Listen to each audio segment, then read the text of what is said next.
अगर आप सभी लोग जेआरएफ अड्डा प्रीमियम बैच लेना चाहते हैं, कंप्यूटर साइंस के मेरे प्रीमियम बैच में आना चाहते हैं, तो आप जेआरएफ अड्डा एप्लीकेशन पर जाके बैच ले सकते हैं। इस वक्त आपके अगले 50 दिन कैसे जाने चाहिए, आपके सिलेक्शन के लिए क्या किया जाना चाहिए, वो सब चीजों को लेकर मैं अपना एक बैच लेकर आई हूँ, सिलेक्शन बैच, जिसमें पेपर 1 और पेपर 2 दोनों का क्रैश कोर्स आपको मिल जाएगा। दोनों के 10 साल के प्रीवियस ईयर क्वेश्चन पेपर जो है वो आप लोगों को सॉल्व मिल जाएंगे टॉपिक वाइज। एक टॉपिक से पिछले 10 साल में क्या सवाल आए, कैसे आए, नेट, गेट और सेट तीनों के, राइट। और साथ ही साथ आपको पेपर 1 और पेपर 2 कंप्यूटर साइंस की टेस्ट सीरीज भी मिलने वाली है। हमारे पास में टाइम कॉम्प्लेक्सिटी निकालने का ना एक और तरीका होता है, वैसे तो और भी तरीके होते हैं, आपको एक रिकरेंस रिलेशन दे देगा, सब्स्टिट्यूशन मेथड लगा सकते हो, बट आपके पास में उतना समय नहीं है कि आप उन सब में टाइम वेस्ट करो। हम डायरेक्टली मास्टर थ्योरम याद करेंगे। मास्टर थ्योरम नाम से ही मास्टर स्ट्रोक है।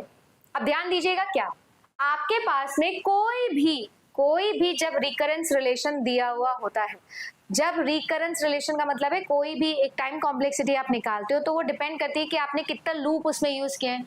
अब लूप जो n टाइम्स चलेगी तो देखो n टाइम्स एक ही स्टेटमेंट रन करेगा, तो ऑर्डर ऑफ n तो वैसे ही हो गया। लूप के अंदर लूप है तो n स्क्वायर टाइम्स उसकी टाइम कॉम्प्लेक्सिटी चली जाएगी, राइट।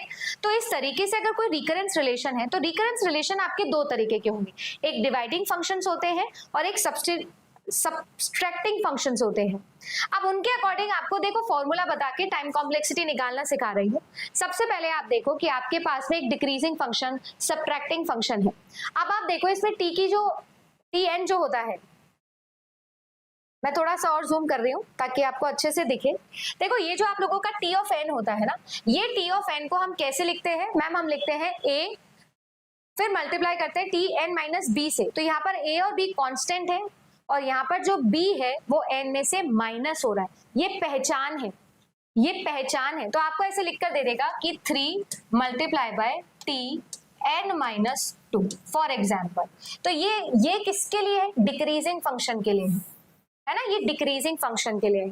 तो अगर ऐसा दिया हुआ और प्लस कोई भी f ऑफ n दिया, कोई भी फंक्शन दिया हो n में, log n, फलाना n, ढिमकाना n, n स्क्वायर 2 की power n, anything, any function is given to you, always remember कि आपको इसकी अगर टाइम कॉम्प्लेक्सिटी निकालनी है तो वो टाइम कॉम्प्लेक्सिटी a की वैल्यू पर डिपेंड करती है। अगर a की वैल्यू ग्रेटर देन 1 है, क्या कह रही हूँ, a की वैल्यू ग्रेटर देन 1 है, जैसे अभी थी ना 3 तो ग्रेटर देन 1 थी, तो आपका जो टाइम कॉम्प्लेक्सिटी निकलेगा इस रिलेशन का वो कैसे निकलेगा, बिग O ऑफ, आपको क्या करना है, आपको जो है वो a की पावर लगानी है a बाई b करके एंड आपको कर देना है f ऑफ n से उसे मल्टीप्लाई। ये कहती है आपकी मास्टर थ्योरम। समझ में आया क्या? और सबके पेन दिख रहे हैं मुझे चलते हुए, सबके पेन मुझे दिखने चाहिए चलते हुए, क्योंकि जब तक आप ये लिखोगे नहीं आपको कुछ ही नहीं समझ में आने वाला है ना, ये सपने में याद नहीं होगी चीजें। क्या बोल रही हूँ, सब लोग ये चीज लिखेंगे, कृपया करके सभी लोग इसे लिखेंगे। क्या बोला मैंने, जब भी a की पावर ग्रेटर देन है तो हम क्या करते हैं, ग्रेटर देन होती है तो हम लोग a की पावर जो है वो हम ले रहे हैं यहाँ पर, ठीक। अब अगर ऐसा है कि मैम a की पावर, तो a की वैल्यू 1 के बराबर है तो आप n multiply by f of n कर देते हो, ठीक है ना। यहाँ पर क्या किया, a है फिर n बाई b करके f ऑफ n कर दिया। यहाँ पर आपने क्या किया, बिग O निकाला है, आपने n से मल्टीप्लाई कर दिया, सीधा सीधा जो भी आपको फंक्शन दिया हुआ था f ऑफ n दिया हुआ था। एंड अगर मान लीजिए कि मैम a की पावर 1 से छोटी है, मतलब आपको लिखा है 1/2 Tn माइनस 3 ऐसे दिया है, तो अब a की पावर, a की वैल्यू कितनी है मैम, लेस देन 1 है, 0.5 है ना, लेस देन 1 है। अगर ऐसा है तो डायरेक्टली जो f ऑफ n में दिया है ना उसी का बिग O जो है वो आपकी टाइम कॉम्प्लेक्सिटी हो जाएगी। ना कोई रिकरेंस रिलेशन लगाना है, ना कोई सब्स्टिट्यूशन मेथड लगाना है, ना कोई ग्रोथ ऑफ ऑर्डर लगाना है, ना कुछ लगाना है, ना ये वो फलाना ढिमकाना कुछ लगाना ही नहीं है, बस ये फॉर्मूला याद होना चाहिए, जिसमें भी बहुत सिंपल, सिर्फ a की वैल्यू के ऊपर पूरा इक्वेशन रिजॉल्व हो जाएगा। अगला देखिए, अगला ये मैम ये तो हुआ डिक्रीजिंग फंक्शंस के लिए। अब देखिए डिवाइडिंग फंक्शंस के लिए क्या होता है। डिवाइडिंग फंक्शन का मतलब क्या होगा, अब जो है मैम वो मेरे पास में जो है वो जो t ऑफ n होगा ना उसके अंदर देखिए a तो मल्टीप्लाई हो रहा होगा, बट जो b होगा ना वो मेरे पास में डिवाइड में होगा, ठीक है ना, गलती से आ गई, डिवाइड में होगा। इस तरीके से होगा, इस बार माइनस नहीं होगा, डिवाइड के अंदर होगा भी। अब यहाँ पर जो है वो आपको प्लस करके कुछ भी दे देगा, कोई भी फंक्शन दे देगा, पर इस बार थीटा में देगा। और जो ये फंक्शन इस बार आपको दिया होगा ना, ये जो एफ ऑफ एन आपको दिया है, ये एफ ऑफ एन जो है वो कुछ ऐसा डिस्क्राइब करना है आपको कि आपको देखना है कि एन की पावर कुछ भी दी होगी, कोई भी के दी होगी, और मान लीजिएगा कि लॉग की कोई वैल्यू दी है बेस पी के साथ एन में, ऐसा मान लीजिए कोई भी आपके पास में एफ ऑफ एन दिया हुआ है ना। तो यहाँ पर आप लोगों को जो है वो देखना है कि आपका जो भी पूरा प्रॉब्लम है वो सॉल्व कैसे होगा। वो सॉल्व ऐसे होगा कि n बाई बी जो है वो साइज ऑफ सब प्रॉब्लम, b की वैल्यू ग्रेटर देन 1 होनी चाहिए, तभी डिनोमिनेटर में आएगी। जो ये k है इसकी value greater than equals to 0 होनी चाहिए। अगर ग्रेटर देन इक्वल्स टू 0 होगी तभी जाके मैम एफ ऑफ एन बन रहा होगा। अब देखिए क्या करना है, आपको चेक करना है कि जो a है वो बड़ा है क्या b को k की पावर में चढ़ा के। ये जो आपका एफ ऑफ एन में k की वैल्यू होगी ना, इसकी पावर b में चढ़ानी है और चेक करना है कि if a is greater than b की पावर k। ये आपको चेक करना है पहला चीज। अगर ये है तो आप लोगों का जो फंक्शन है वो कितना आ जाएगा, थीटा ऑफ n की power k log of p a। इसके अंदर जो है आपका सीधा सीधा निकल गया। अदरवाइज मैम मान लीजिए कि जो a है वो बराबर आ रहा है b की पावर k के, तो देखिए क्या हो सकता है कि जो p है उसके ऊपर आपका पूरा क्वेश्चन होगा। p मतलब क्या है, बेस ऑफ लॉग। अगर बेस ऑफ लॉग -1 है तो आप लोगों के पास में ये जो आपकी लॉग की वैल्यू इसके आगे एक लॉग लग के n लग जाता है। अगर जो आप लोगों की p की वैल्यू है वो -1 के बराबर है तो आपके पास में 2 बार लॉग लग जाता है, लॉग फिर लॉग फिर लॉग।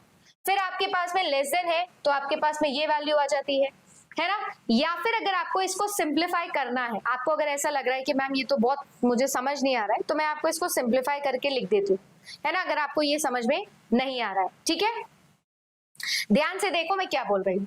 मान लीजिएगा आपके पास में जो भी फंक्शन आ रहा है वो फंक्शन ऐसा आ रहा है a t की पावर n बाय b, है ना, और आपके पास में क्या है, कोई भी एक फंक्शन है ऑफ f ऑफ n।